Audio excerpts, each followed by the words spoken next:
আশা মুক্তি নহয় মৃত্যুৰ কাৰণে সাজু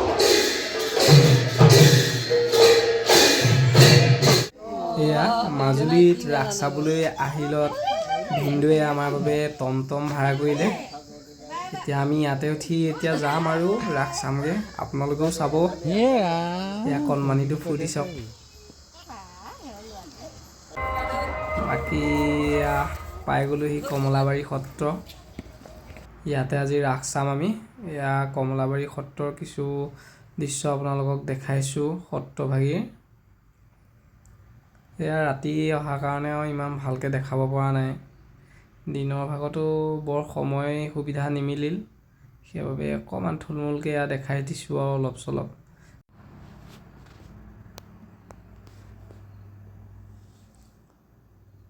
এয়া চাওক, এইসমূহ ইয়াত ৰাখি থৈছে।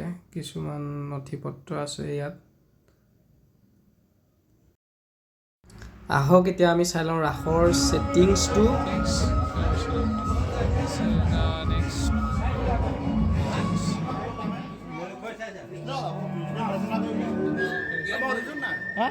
উঠাইছো এতিয়া ওলাইছে আজি আহি পালেহি।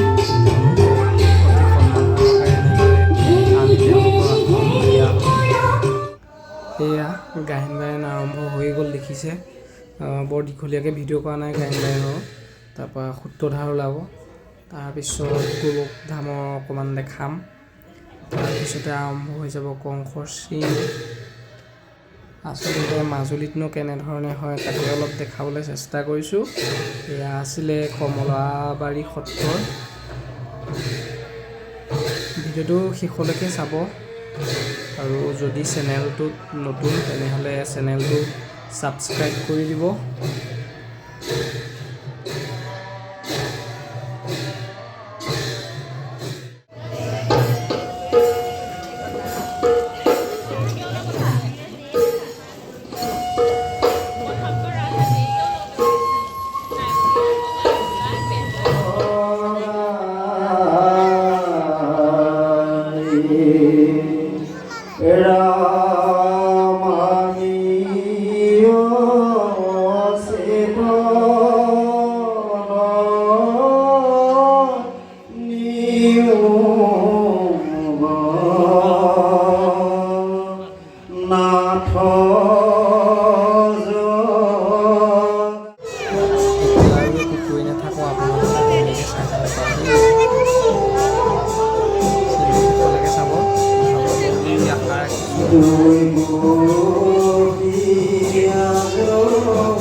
তোমালোকৰ কাৰ্য কুশলতা বখানিবৰ বাবে মোৰ অন্তৰত ভাষা নাই। আছে মাথো প্ৰীতি ভৰা হিয়াৰ বেগেৰে শত ধন্যবাদ কৰিবা গ্ৰহণ। দৈৱকীৰ বিবাহ কাৰ্য ইমান নিখুঁতভাৱে সুপৰিচালিততে হয়তো মই আজি নিজেও ক্ষম হলোহেঁতেন। মহারাজ, আমি মাত্র আমার কর্তব্য পালন করছি। আমি মহারাজের ভিত্ত দেখিয়া মহারাজের ঐক্য পালন করা আমার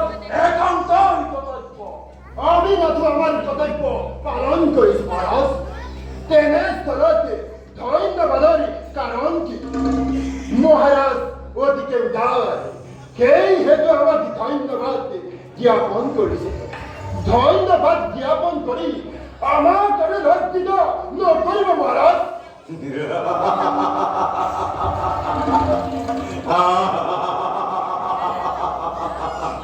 তোমালোক গতিকে উদাৰ চানুৰ আৰু মুস্তি সেই হেতুকে মোৰ প্ৰশংসা বাণীয়ে তোমালোকক আঘাত কৰিছে কিন্তু চানুৰ আৰু মুস্তি ধন্যবাদৰ বাহিৰে তোমালোকৰ যোগ্য প্ৰতিদান আৰু কি থাকিব পাৰে দৈৱকীৰ বিবাহ কাৰ্য ইমান নিখুঁতভাৱে সুসম্পন্ন হৈ গৈছে যে সকলো প্ৰজাই আজি আপ্যায়িত অতিথি অভ্যাগত সকলোৱে আজি কংসৰ শুশ্ৰূষাতে অতি সন্তুষ্ট তোমালোকৰ কাৰ্যকুশলতাৰ কাৰণে কংসৰ খ্যাতি আজি হিমাদ্ৰী লংঘিছে মহাৰাজেই প্ৰাপ্য কিয়নো সকলো মহাৰাজৰ নিৰ্দেশক্ৰমেহে কৰা হৈছে আৰু শুনাচোন মুস্তি আদি ঘোষ বংশই বংশৰ গৌৰৱত উপযুক্ত মিত্ৰ বসুদেৱক লাভ কৰি দুগুণে গৰিয়সী হৈ উঠিছে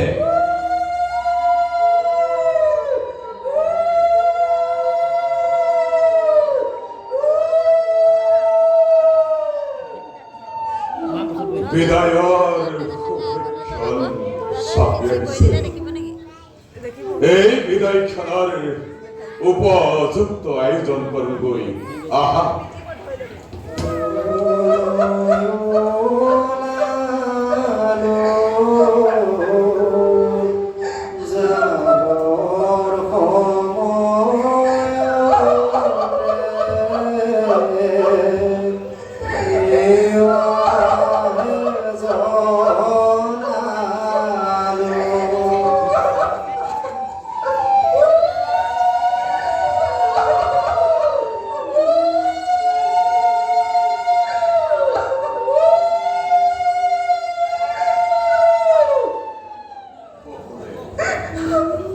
মিত্ৰ মোৰ স্নেহৰ হৰিদৈৱকীক আজিৰ পৰা মই তোমাৰ হাতত কপি দিলো বিবাহ যদিও দৈৱিক নিবন্ধ সুখ দুখ যদিও কৰ্মফল তথাপি মিত্ৰ চাবা যেন কোনো কালেই তোমাৰ স্নেহৰ পৰা বঞ্চিত নহয়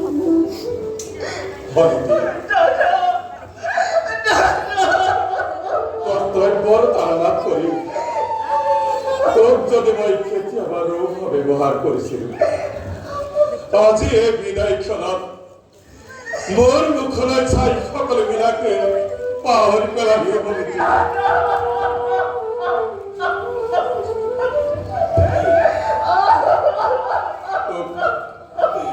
তোক মই কি বুলি আশীৰ্বাদ দিব ভৰিদি ভগৱানে যেন তোক প্ৰতি পৰায়ণা সুপুত্ৰৱতী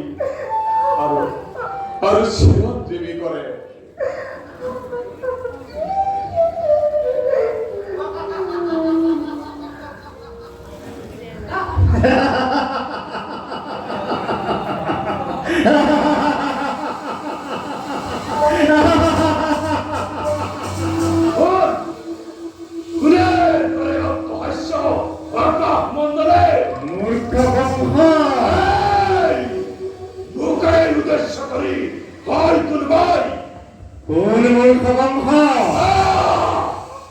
দৈৱকীৰ বিয়া পাতি মহাসমাৰোহে আপোন পাহৰা জিতৈ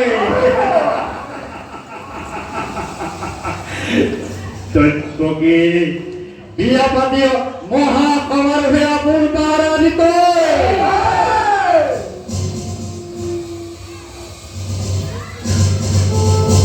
স্নেহৰ ভনী দৈৱকীৰ গৰ্ভজাত পুত্ৰই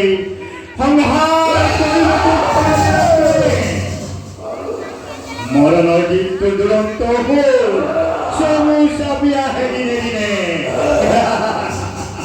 তাৰে আজি অপূৰ্ব সূচনা তাৰে আজি অপূৰ্ব সূচনা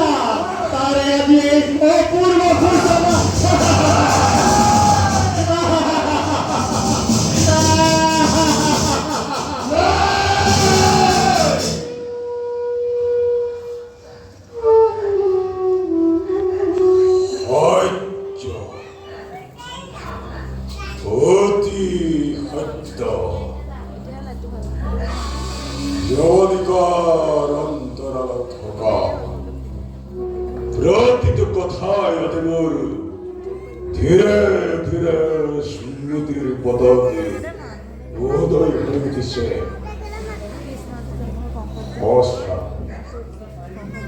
হর্ষা কই অতে বই আনন্দে আপ্লুত হই সকলকে পাহরি ফেলাইছু দৈবিক বানিয়ে যা কংখরের ভবিষ্যতে ভাগ্য লিপি ইঙ্গিত করেছে দয়া নাই নাই অতি কঠোর হলেও মোর কর্তব্য পালন করিবই লাগিব সারা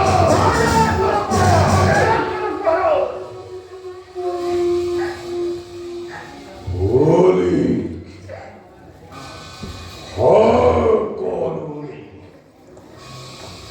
জীবনে বড় খালই দৈবকীর বিবাহতে আপ্লুত হয়ে পড়েছিল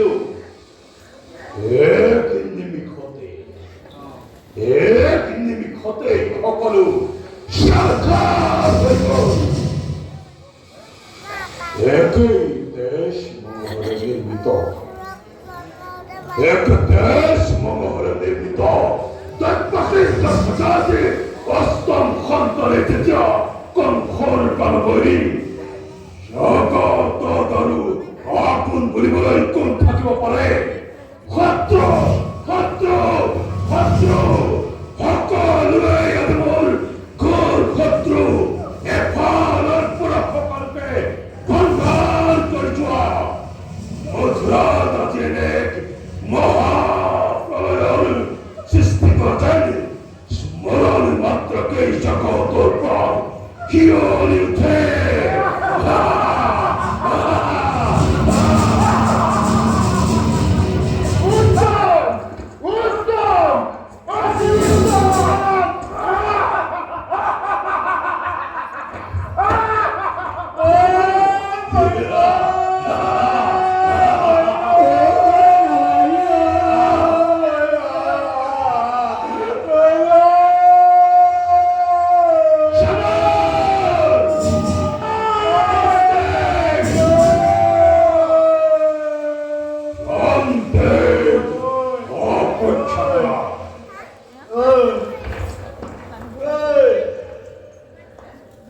এই মথুৰাৰ নিৰীহ প্ৰজাবৃন্দ সঁচাকৈ নিৰপৰাধী অপৰাধী কংসৰ অপৰাধী দৈবকী মই স্থিৰভাৱে ভাবি চাইছো দৈবকীৰ জীৱনেই কংসৰ মৰণ আৰু দৈবকীৰ মৰণেই কংসৰ জীৱন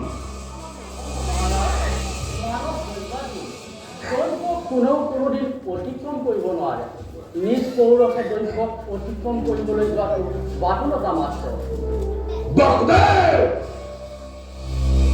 দৈবকে নিজ পৌৰসেৰে অতিক্ৰম কৰিবই লাগিব বিজ্ঞ তুমিয়েই কোৱাচোন মই বীৰৰ দৰে দেৱৰ প্ৰতিকূলে থিয় দিব লাগিবনে নাই পুৰুষৰ দৰে দেৱৰ অনুকূলে মৃত্যুৰ দিন গণনা কৰিব লাগিব সম্ভৱতঃ মহাৰাজে ভাবি চোৱা উচিত যে দৈৱ ৰাজনীতি নহয় দৈৱক নিৰঞ্জন কৰে ভগৱানে ভগৱানে ভগৱানে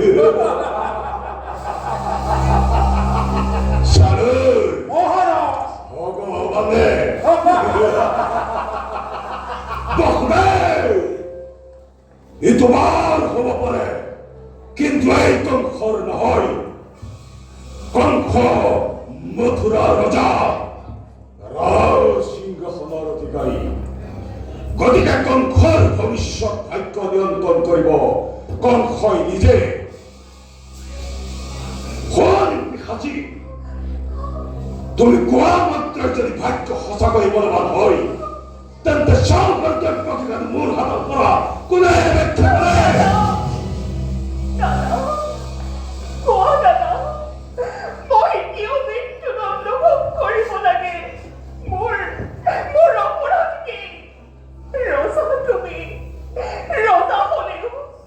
Rosa, অত্যাচাৰীভাৱে বিনা অপৰাধে মৃত্যুদণ্ড বিহিব পৰা কোন যুক্তিত? কোন যুক্তি? তাৰ কৈফিয়ত দিব লাগিব কংসই নিজে।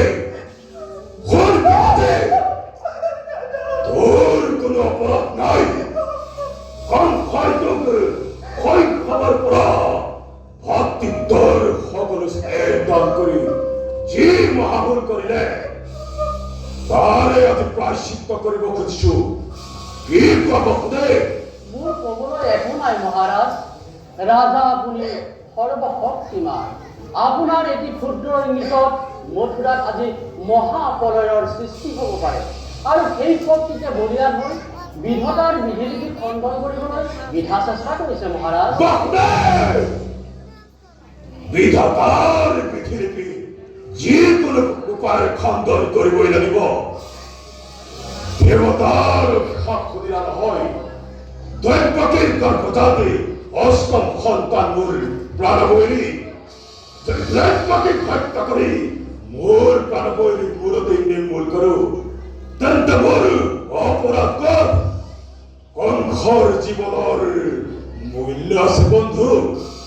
ই ভাৰতৰ কিয় সামগ্ৰী নহয়? মৃত্যুৰ কাৰণে সাজু হাতে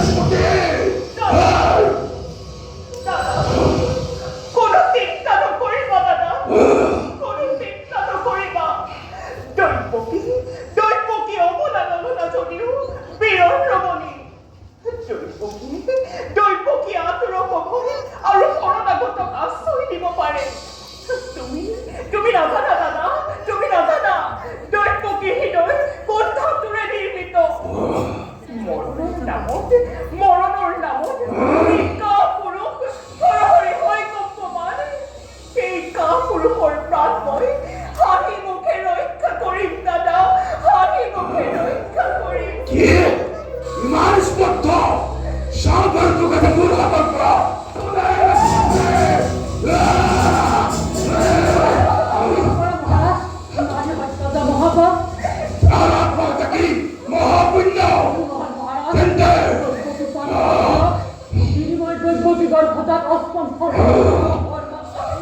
মই মহাৰাজৰ ওপৰত নিষ্ঠাতে সমৰ্পণ কৰি সত্যতাক হত্যা কৰি মহাৰাজ নিষ্পন্ন ঘনক দেহ চিন্তা কৰে সব খুদে। তুমি যদি তোমাৰ কৰ্তব্য পালন কৰিব পাৰা তেন্তে মোৰ কোনো আপত্তি নাই। মহাৰাজ, জীৱনতকৈ শ্ৰেষ্ঠ মোৰ প্ৰতিজ্ঞা পালন। কোনো দ্বিধা নাই, কোনো শংকা নাই। নিৰ্বিবাদে মই মোৰ প্ৰতিজ্ঞা পালন কৰিম মহাৰাজ। দেৱী, মই প্ৰতিশ্ৰুত।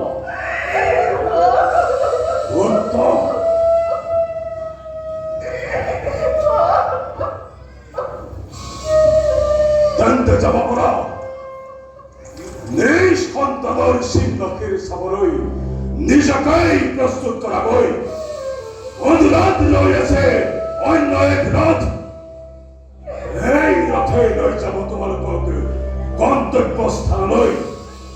মোৰ আদেশ দেৱী।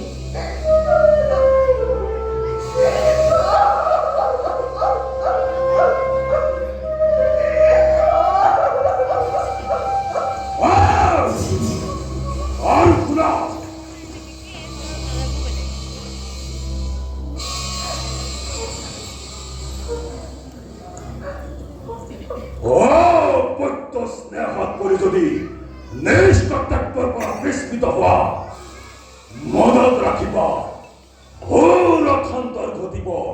মনত থাকে যেন। মহাৰাজ, পূৰ্বেই কৈছো নহয়, জীৱনতকৈ শ্ৰেষ্ঠ মোৰ প্ৰতিজ্ঞা পালন। কোনো দ্বিধা নাই, কোনো শংকা নাই। নিৰ্বিবাদে মই মোৰ প্ৰতিজ্ঞা পালন কৰিম মহাৰাজ।